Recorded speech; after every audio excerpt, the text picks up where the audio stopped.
By the age of 5, we are taught that when boys hit us, it means he likes us. It is just boys being boys, right? By the age of 15, we are taught that if we wear something revealing, we are seen as a slut. By the age of 25, we are taught to watch for our drinks and how much we drink, because something could happen. It's our fault if something happens to us. After all, we asked for it. We are women, we are sexual objects, our bodies only meant to pleasure men. Society has put roles on women. These roles can be very problematic. Growing up, I'm sure all of us were taught how girls and boys should act. Girls need to learn how to cook and clean and get ready to be a wife, while boys need to be strong and should never cry. We see this in movies, TV shows, and anywhere else in our life. Women are always saved by the prince who is strong. These roles are put on us at a very young age. A study done from Journal of Adolescent Health found many norms around gender and how they become ingrained in adolescence and have negative impacts that carry into adulthood. The researchers found is that once girls hit puberty, they are vulnerable and in need of protection to preserve their sexual and reproductive health, while boys are seen as strong and independent.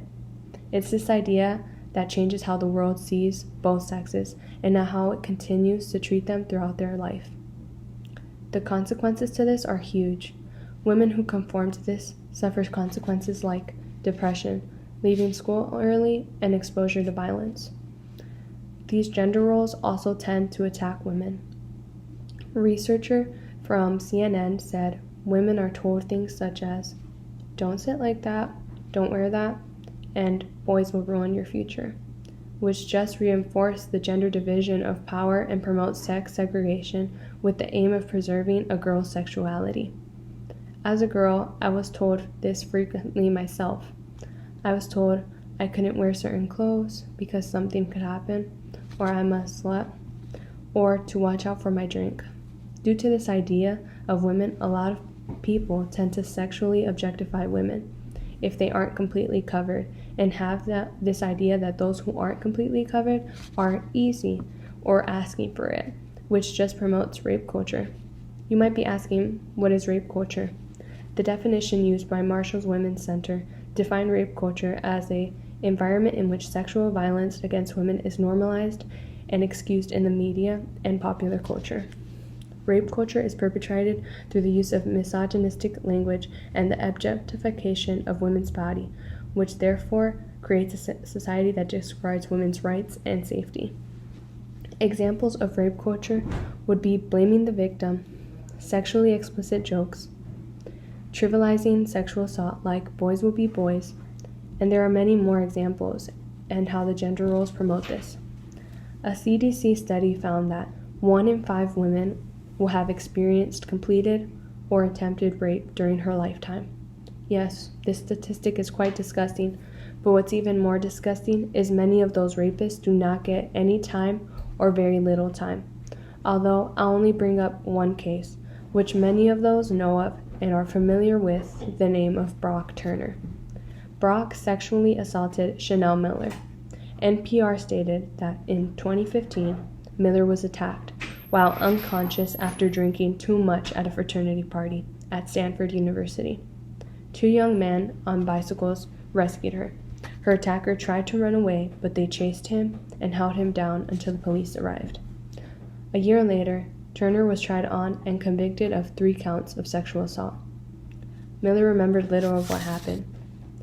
In fact, this fact was used against her by Turner's defense attorney. Miller shared a statement addressing Turner directly. She told him that he took away my worth, my privacy, my confidence, and my voice. Brock Turner, who could have gotten 14 years in federal prison, was sentenced to 6 months in county jail. He only served 3. The judge, whose name is Aaron Persky, was criticized for being too lenient, and his reasoning behind not giving Turner a longer sentence was because he was a first-time offender, a promising student, and a swimming champion. The judge said a tougher sentence would have had a severe impact on him. Yet he did not think about how Turner was a danger to others. There are dozens of cases like this, and even women are too scared to say anything because of their rapist not getting time, being told it's a lie, or being told they are ruining the person's life. Many victims are asked if they were intoxicated, what they were wearing, or something else, which causes victim blaming, or uses the idea of boys being boys, and to simply forgive them. You might be thinking, how do gender roles affect men though? All I'm hearing is about women. The consequences to men conforming to these roles that Journal of Adolescent Health found are engaging in physical violence to a much greater extent than girls, dying more frequently from unintentional injuries, becoming more prone to substance abuse and suicide, and having a shorter life expectancy than women. Not only is it physical, but emotional as well. As I mentioned, men are told to man up, or don't cry, or don't show any emotions, and be strong. These ideas can lead to toxic masculinity. New York Times defines toxic masculinity as what can come of teaching boys that they can't express emotions openly, teaching them that they have to be tough all the time, or anything other than that makes them feminine or weak. This idea is harmful to men, negatively affecting male suicide rates, sexual assault rates, and STD rates, and their ability to discuss health problems with healthcare providers. Many men are scared of doing something remotely feminine in case they're called gay or a pussy. Having this idea ingrained is good for neither sex. In conclusion, I think we can all agree that this way of thinking is not good for women nor men. These roles are not realistic, and it can affect many things like I mentioned before. I hope this has made you realize that this doesn't affect women, but men as well, and it's a problematic way of thinking.